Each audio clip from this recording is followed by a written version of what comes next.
Olá, graça e paz da parte de Deus, nosso Pai, da parte de nosso Senhor Jesus Cristo, seja com você. Hoje, eu queria saber de você se você sabe dizer o que significa ser cristão.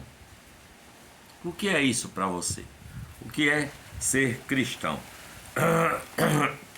Tem gente que diz que o cristão é uma pessoa que ora, né?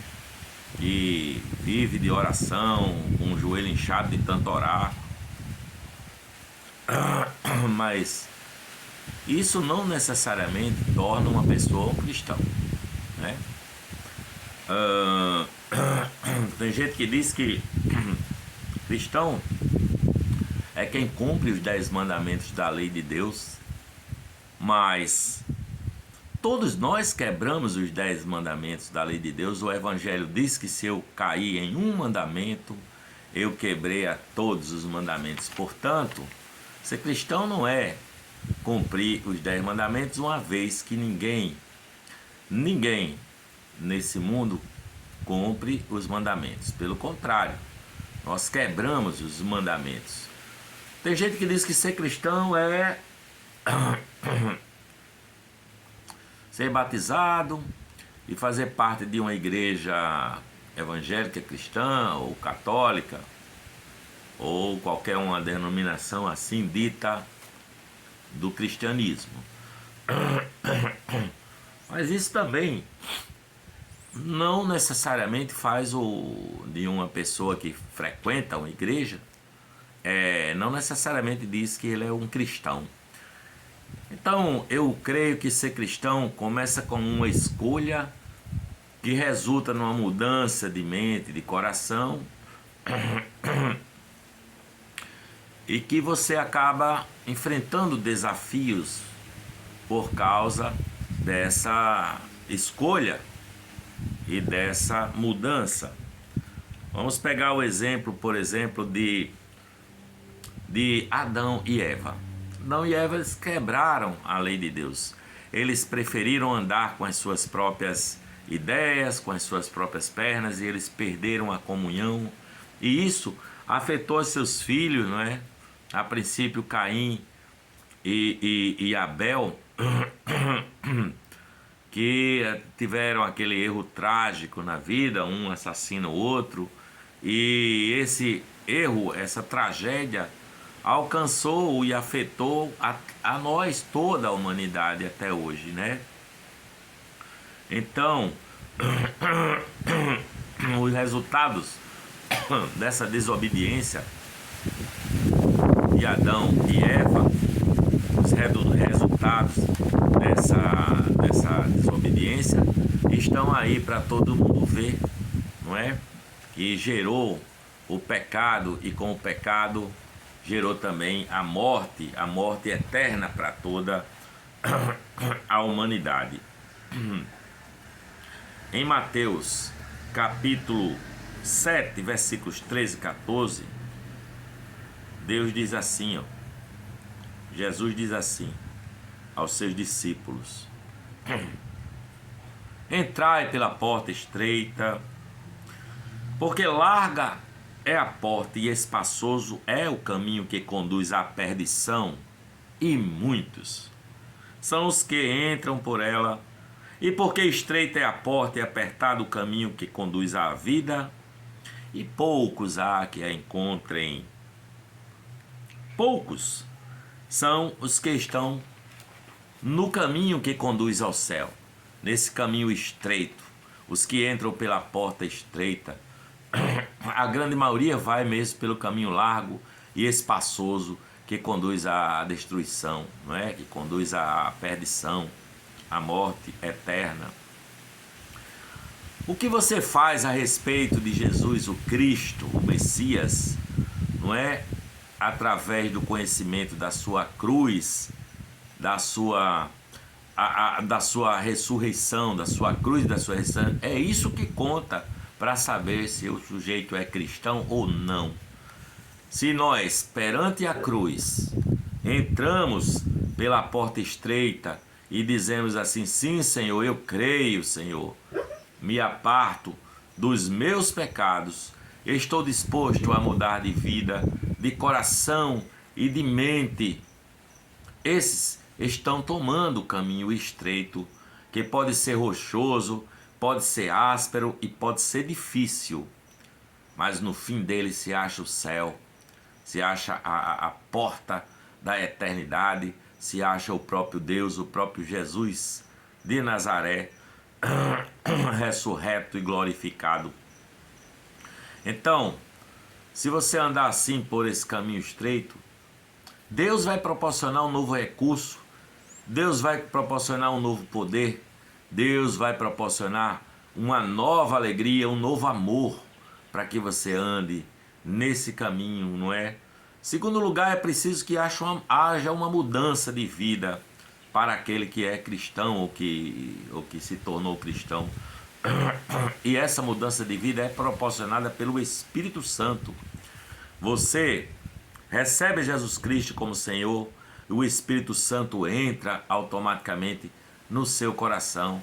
Não precisa de uma segunda bênção, não precisa de uma gritaria, de um estremecimento, de um cai-cai, não precisa de choradeira para que o Espírito Santo entre no seu coração.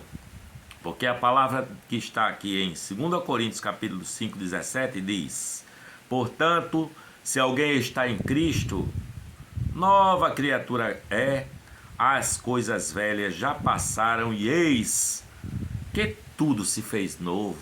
Quem realiza isso é Jesus Cristo. As pessoas são transformadas mediante a mudança de sua mente.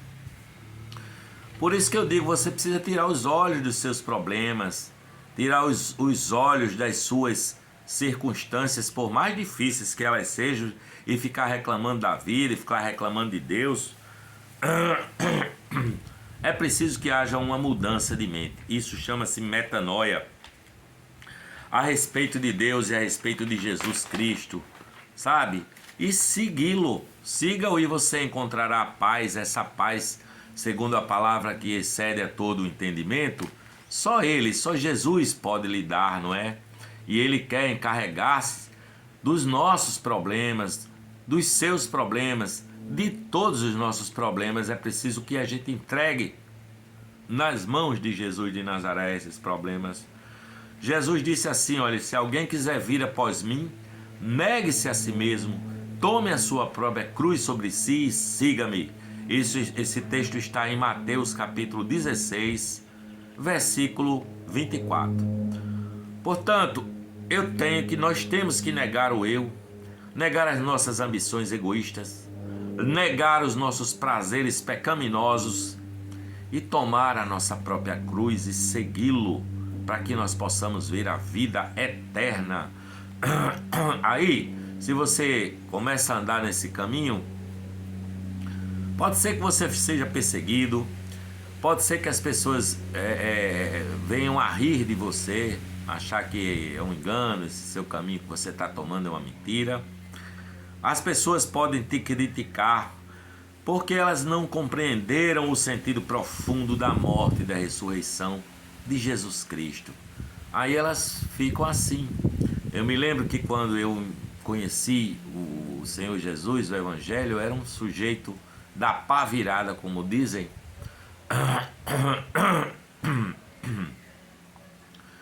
E quando houve essa mudança na minha vida, muita gente me criticou, não é? As pessoas diziam: olha, ele está ficando doido agora, né? Então eu antes era um sujeito entregue a todo tipo de coisa errada, mas quando houve a mudança, as pessoas começaram a me criticar. Em vez de achar bonito, achar bacana, não. Porque conhecer a profundidade da mente, da morte e da ressurreição de Jesus de Nazaré é a única esperança de que seus pecados sejam perdoados, não é? E aí vocês possam assim, desde já vislumbrar a entrada na pátria celestial. Porque há dois caminhos sempre. O caminho largo, espaçoso, que conduz à perdição, e o caminho estreito, que conduz à vida. Há dois senhores, não é? Há o Senhor da glória e há o Senhor da morte. Há dois senhores que nós podemos seguir, assim como há dois destinos. Um é a vida eterna, é o céu de Deus. Outro é a morte eterna, é a extinção da alma, do espírito, não é? E você tem que decidir a quem você quer servir, a quem você servirá, não é? Nessa possibilidade de você se tornar um cristão autêntico, verdadeiro, a quem você servirá. Deus deu o seu Filho para perdoar os nossos pecados, e Ele nos quer dar a vida eterna. Ele ajuda-nos a tomar essa decisão, enviando o seu Espírito Santo, que é aquele que convence do pecado, da justiça e do juízo. E aí nós precisamos tomar essa decisão, não é? Quando Jesus pergunta aos seus discípulos: quem dizem os homens que eu sou? Ou quem dizem os homens que é o Filho do Homem? E uns dizem que é Elias, outros que é algum dos profetas, uns dizem que é João Batista que voltou dos mortos. E Jesus pergunta: e tu, Pedro, quem dizem que sou eu? E Pedro diz: tu és o Cristo, Filho do Deus vivo. E Jesus responde: bem-aventurado és, Simão Barjonas, porque não foi carne nem sangue que te o revelou, mas meu Pai que está nos céus. Porque Deus é Espírito, Ele é o Criador de todas as coisas, de todos os mundos, os visíveis e os invisíveis. Ele existe desde a eternidade, porque Ele não tem começo de dia nem fim de existência. Ele é o Senhor, Ele diz: eu sou o Senhor e não mudo. Ele é amor, porque Deus é amor. Então, concluindo, Ele te ama. Ele ama o pecador, não é? Ele diz que ama com amor eterno. A palavra de Deus diz que Deus sabe até o número dos fios de cabelo da nossa cabeça, não é? Até isso Ele sabe. E Ele deseja perdoar você. Ele deseja entrar na sua vida. Ele deseja entrar no seu trabalho. Ele deseja participar de todas as suas relações de amor, relações de amizade, para ajudá-lo na caminhada. A palavra de Deus na Bíblia diz assim, olha, que toda palavra é inspirada por Deus e proveitosa para redarguir, para ensinar. Esse texto está na segunda carta de Paulo a Timóteo, no capítulo 3, versículo 16, tá? Então, eu aceito que a palavra de Deus, a Bíblia contém a palavra de Deus. A palavra é Jesus Cristo, Ele é o Verbo encarnado, né? E o Verbo se fez carne e habitou entre nós, e vimos a sua glória, como a glória do unigênito do Pai, cheio de graça e de verdade. Então, eu aceito que a Bíblia contém a palavra de Deus. A palavra é Jesus. Aí nós podemos fazer esta oração: ó Deus, eu não sei muito sobre ti. Na verdade, eu não sei nada sobre ti, não é? Tudo que eu sei sobre ti eu aprendi acerca de Jesus de Nazaré, que é a tua imagem, o teu filho primogênito, a imagem perfeita de ti. Então a ti eu rogo, Senhor, que mudes o meu coração, que me transformes em uma outra criatura, que me transforme numa criatura que vá se assemelhando a teu filho primogênito, para que nós nos tornemos também filhos de Deus. Precisamos ir nos parecendo a cada dia com Jesus Cristo, com Jesus de Nazaré. A Bíblia fala da parte de Deus, como está escrito que ela nunca foi escrita por homem algum, ela foi inspirada pelo Espírito Santo.